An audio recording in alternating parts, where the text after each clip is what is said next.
السلام عليكم ورحمة الله وبركاته. النهاردة هنعمل سمك بطريقة جديدة، بس شوفوا بقى الغلطة اللي أنا غلطت فيها ووقعت فيها هقول لكم عليها وشوفوها عشان ما تقعوش فيها انتوا كمان. أنا متعودة أجيب السمك البلطي أغسله كويس قوي وأتبله واروح حاطه له دقيق ومعلقه نشا وحاطه في الدقيق كده ومحمراه. عملت الطريقه دي بقى، قلت خلطه اجربها، شفتها وعجبتني فقلت اجربها، بس انا بقى وقعت في غلطه. هتشوفوا بقى الغلطه اللي انا وقعت فيها. هنسمي الله ونقول بسم الله الرحمن الرحيم. انا جبت بقى السمك بلطي زي ما انتوا شايفين كده، ورحت غسلاه حلو قوي منضفاه. طبعا هو جاي متنضف بس غسلته حلو قوي. وجبت بقى الثوم، شويه ثوم حلوين كده، وعودين كرفس وعودين كزبره، كل ده اخضر. وبعد كده حطيت كزبره ناشفه وملح وكمون على حسب بقى الكميه اللي انت هتجيبيها وتعملي بيها. يعني لو كميه السمك كبيره كتري طبعا المقدار اكتر من كده. وحطيت لها ملح وجبت ليمونه ورحت عصرها على الثوم والحاجه اللي انتوا شايفينها دي. طبعا انا بقى الغلطه اللي غلطتها دي حاجه بسيطه بقى، مش الغلطه التانية. انا عصرت الليمون قبل ما ادق الثوم. المفروض بعد ما ادق التوابل اعصر ليمون، نسيت ورحت عصر. المهم اهو الدق معانا، بس مش دي الغلطه يا جماعه. هقول لكم على الغلطه بقى. بعد كده ما دقينا الثوم وحطينا عليه التوابل، طبعا غسلين السمك حلو قوي. جبت السمك وتبلته زي ما انتوا شايفين كده. بتتبليه قبلها بنص ساعه كده وتسيبيه ياكل في ملح وكده. سيبيه نص ساعه كده يشرب التوابل شرخته زي ما انت شايفه كده، مشرخه كده بقى في امان الله اهو. عامله كل حاجه صح اهي مظبوط.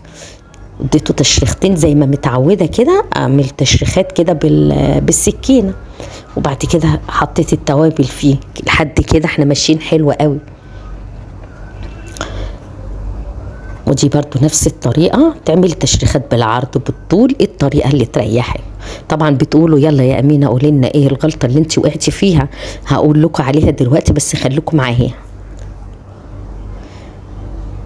خلاص كده تبيناه. انا ما بحبش الملح فيه كتير قوي، بحبه الملح بتاعه وسط.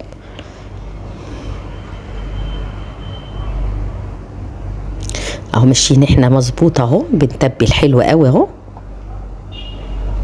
ماشيه معاكم خطوه بخطوه. وبعد كده حطيت. انا دلوقتي عايزه اعمل الرز، بعمل رز بقى حلو قوي، ده بقى طالع مظبوط وجميل. بجيب بصلايه كده وسط واروح مخرطاها ومحمراها في الزيت، واقعد اقلب فيها كده لحد ما تلون. وبعد كده اروح حاطه التوابل، لونت اهي.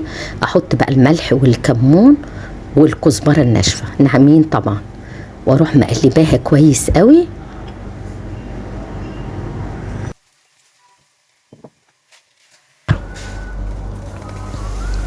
بعد ما يحمر كده اروح حاطه الرز، وبعد كده اسقيه بالميه.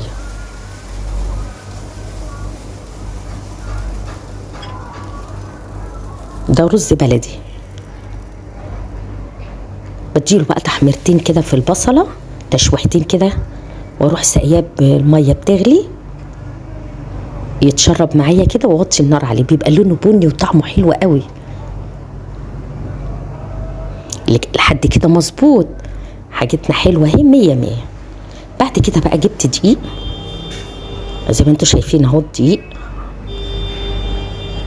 وحطيت عليه ملح ماشي مظبوط، وكزبره ناشفه وكمون،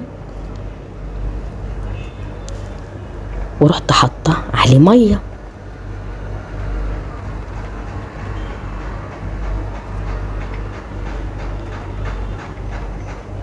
اهو احنا ماشيين كده مظبوط قوي. بدربه كويس قوي، لقيته خفيف شويه رحت حاطه له شويه دقيق، وحطيت له معلقه نشا، بس هي مش واضحه هنا. شايفين السم كده كويس، احنا كده مظبوطين اهو. جبت بقى طبق تاني في الدقيق وحطيت عليه الملح والكمون والكزبره الناشفه والكمون، ورحت مدرباه كويس قوي وماسكه السمك وعاملاه زي ما انت شايفه كده.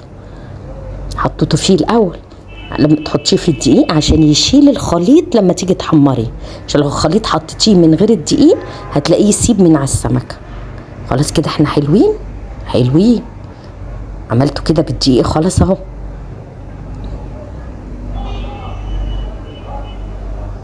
اهو زي ما انتم شايفين احنا مظبوطين كده اهو.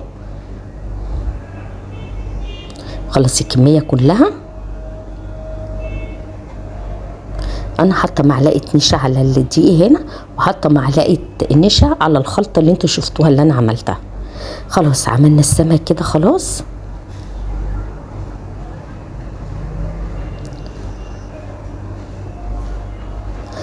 ببدا بقى احطه بقى في الخلطه دي.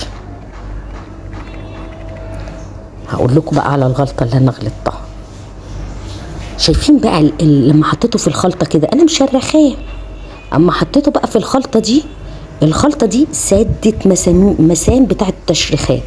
بقى ايه، مفيش فتحات ان هو يستوي، ورحت محمره بقى على طول.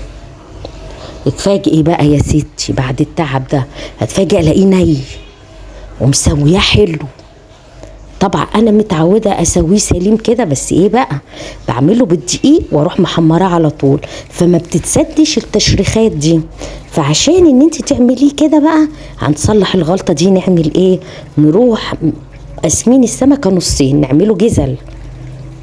لما تعمليه جزل الزيت هيخش فيه ويروح محمره حلو. يعني عشان انت تعمليه بالطريقه دي، تعليم ليكي بقى، عشان تعمليه بالطريقه دي تخلي السمكة مقسومة، يعني تعمليها تقطعيها جزل، تعملي السمكة 2 هتتحمر معاكي حلوة قوي، تطلع حقيقي مظبوطة. انما انا غلطت وعملت السمكة بسمكتها بقى زي ما انا متعودة، قلت ده متشرخ والزيت هيخش في التشريخات، لكن لا ابدا. الخلطة دي سدت كل التشريخات، خليته ايه كأني ما فيش حاجة، يعني ما تيجي تاكليه ولا كأنك متشرخاه ولا اي حاجة. فوجئت لقيته ني. عشان اعالج الموضوع ده بقى رحت مسكته حطيته في فرن بوتاجاز، حطيته في فرن بوتاجاز شويه راح استوى. لكن طبعا عشان احنا بقى مش عايزين بقى نقعد نحمر ونحطه في فرن بوتاجاز، ما كنا حاطينه في فرن بوتاجاز من الاول. لكن لا، انت بقى تروحي قسم السمكه نصين. دي بقى الغلطه اللي انا وقعت فيها.